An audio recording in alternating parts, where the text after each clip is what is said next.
The single dad asked to leave early for a date. The jealous CEO's reaction left him stunned. The day Marcus Cole walked into the glass-walled office of Hartwell Industries, he carried more than just a leather portfolio under his arm. He carried 3 years of grief, a 7-year-old daughter named Lily who still slept with the lights on, and a quiet, desperate hope that today, finally, something in his life might go right. He had rehearsed his presentation 17 times. He had ironed his shirt twice. He had told Lily that morning, while braiding her hair with clumsy, inexperienced fingers, that Daddy was going to be okay, that they were both going to be okay. He just needed one person to believe that too.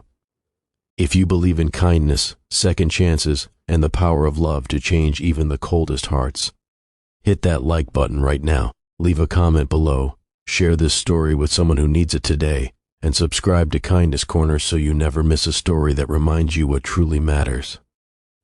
Marcus had been a senior analyst at his previous firm before his wife Claire passed away from a sudden illness that moved faster than any doctor had warned them it would.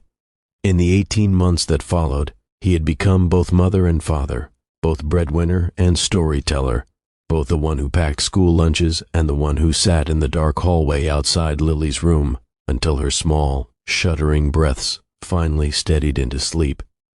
Grief had a way of dismantling a man quietly, piece by piece, until he barely recognized the person staring back at him in the bathroom mirror each morning. He had lost his job not because he lacked talent, but because he had lost too many mornings to exhaustion, too many afternoons to school emergencies, too many pieces of himself to simply keep performing at the level that corporate life demanded of someone without a safety net.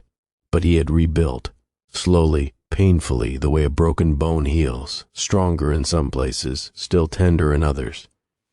And when the position at Hartwell Industries opened up, his former colleague had submitted his name with a handwritten note that said simply, "This man is exceptional, he just needs someone to see it." That someone turned out to be CEO Elena Hartwell. Elena was 38, razor-sharp, and possessed of a reputation that preceded her like thunder before a storm. She had built Hartwell Industries from a struggling mid-sized consulting firm into a nationally recognized powerhouse in less than a decade. She did not tolerate mediocrity. She did not suffer excuses. And she absolutely did not make space in her professional world for personal complications, a fact she had made abundantly, almost coldly clear during Marcus's interview when he had briefly, carefully mentioned his situation as a single father. She had looked at him across the gleaming conference table and said, with a measured calm that left no room for argument, that the role demanded full dedication and that personal matters remained personal. He had agreed. He had needed the job too badly to say anything else.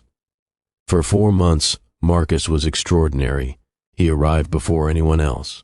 He stayed later than anyone expected. He produced work that made Elena's most senior team members sit up straighter in their chairs. He was meticulous, creative, and possessed of a quiet intensity that made people want to work harder simply by being in the same room as him. Elena noticed. She noticed everything. That was her nature.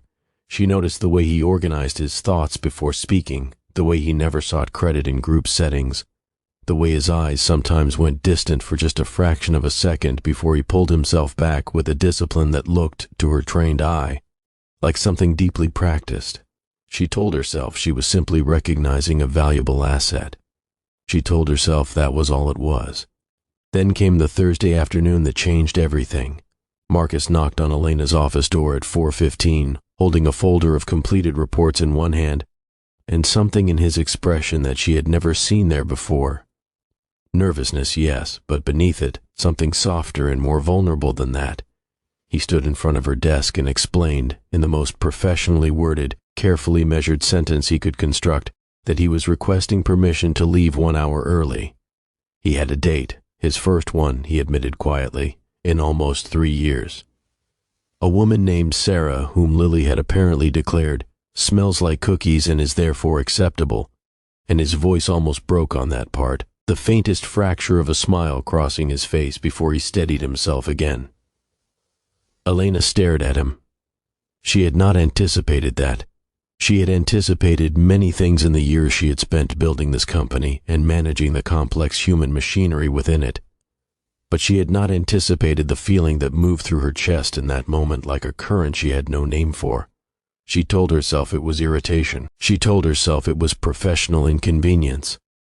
She picked up her pen and looked down at the papers on her desk and said, in a voice that came out several degrees colder than she intended, that it was highly irregular and that the Henderson account review was scheduled for the following morning and that she expected full preparation regardless of his personal engagements. Marcus simply nodded, thanked her, and left. She watched him go. And then she sat in her silent, beautiful, glass-walled office with the city spread out beneath her like a painting, and she felt something she had not felt in a very long time.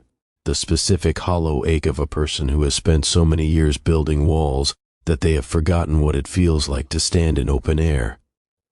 She approved the early departure. She sent it through the HR system at 4:22 without a note, without an explanation, simply approved. Marcus saw it on his phone as he was gathering his things. He stood at his desk for a long moment, reading it twice, and something shifted in his chest. Gratitude, yes, but more than that. The strange, luminous feeling of being seen by someone who had not meant to look.